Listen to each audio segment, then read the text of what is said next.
change when they see the light. People change when they feel the heat. Well, that is not in the Bible. It is just how life works. And today's gospel has both the heat and the light. The scribes and the Pharisees drag a woman into the temple like she's evidence in a courtroom, not a person with a soul. They throw her down and say, "Caught in the act, Jesus, what do you say?" Can you imagine? Caught in the act. Not she made a mistake, not she is hurting. No, she is a case file. And where is the guy? Where is the guy? Where is the man who is equally guilty in this act of adultery? Conveniently absent, probably still zipping up and running. Funny how that works, huh? My dear friends, even in her public shame, this woman bears the burden alone. A small digression here. Jesus knew that shame does not heal people. Shame does not heal people. Mercy does. And if you're honest, most of us don't need someone else to shame us. We do a great job of that on our own. But shame does not make us holy. Shame makes us hide. It keeps us stuck. And Jesus did not come to make you stuck. He came to make us free, new, and whole. Okay, let's get back. Now, the scribes and the Pharisees bring the woman to Jesus not because they care about the truth, but because they want a theological gotcha moment. They are not really interested in justice. No, they are interested in trapping Jesus. They are using her shame as a bait to trap Jesus. But, spoiler alert, you cannot trap the truth. And Jesus in his usual divine mischief does something weird. He does not argue. Jesus does not debate morality. He just bends down and doodles on the ground like a child bored in a classroom. And scholars have argued for centuries about what he wrote. Maybe a list of their sins. Or maybe a giant smiley face with the caption, "Nice try, folks." Or maybe he was simply buying time for the accusers to listen to their own silence. And then he stands up. He stands up and looks them in the eye and drops the line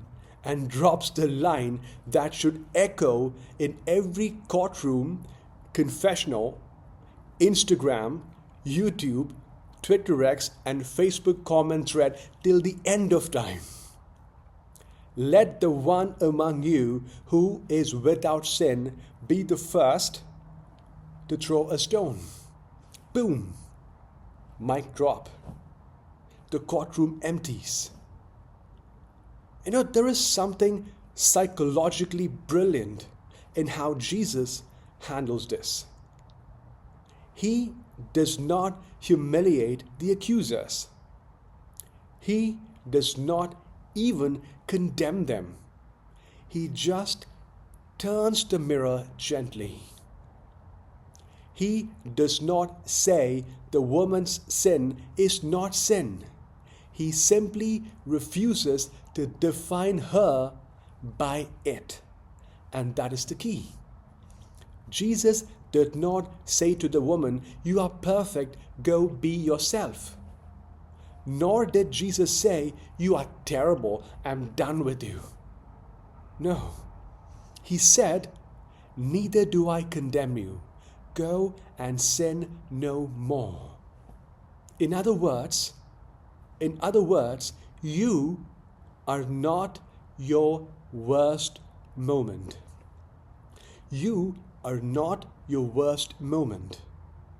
You are not your addiction. You are not your failed marriage. You are not your abortion. You are not your anger, your sadness, your affair, your secret, your broken relationship with your kid, your depression, your mess, your failure, or your bankruptcy. You are more. And Jesus sees that. And that woman, she walks away. Not condemned, not humiliated, but seen, forgiven, and called to live differently. My friends, the real miracle in today's gospel is not that a woman was spared death. No. It was that she was seen, heard, and understood and loved back to life. Saint Teresa of Avila once said, "God writes straight with crooked lines." Well, I would add, God builds beautiful lives with busted bricks. Oh, He does. And here is the truth. We are all sinners. We're all sinners. Some of us are just better dressed. And some of us sin in spreadsheets. Others sin in secret. And some of us try to cover it with piety and devotion. Others with sarcasm. But all of us are dragging around stories we are afraid to let anyone see. And yet, Jesus is not afraid of our worst day. He does not throw a stone. He does not even give the woman a lecture. He gives her a future. He does not say, "You are perfect just the way you are." He says, "You are loved too much.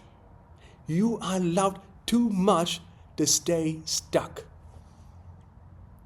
Now, some of us don't need to hear, "Go and sin no more." Some of us need to hear, "Neither do I condemn you." Others need to hear, "Drop the rock." Drop the rock. Still others need to hear, "You can begin again." You can begin again. Because Jesus is not in the business. Jesus is not in the business of throwing stones. Jesus is in the business of resurrection, even before Easter. My dear friends, we have all been that woman. We have all been that woman, shamed, exposed, waiting for the stones. We have been that Pharisee too, quick to judge, slow to forgive, and maybe we have been both in the same week. But today, let us be like Jesus. Kneeling in the dust, listening more than accusing, loving more than lecturing, and always choosing mercy over stones. Because Lent is not about proving that we are holy. No. It is admitting that we are not and letting God love us anyway. Jesus met this woman in the dirt, in the dust, which means you don't have to clean up. You don't have to clean up to come to Him. Just show up. Just show up and let Him do the rest. Remember, Jesus did not come to throw stones. He came to throw a party for prodigals, for misfits, for Pharisees, and even people who sin in spreadsheets. Amen. God bless you all.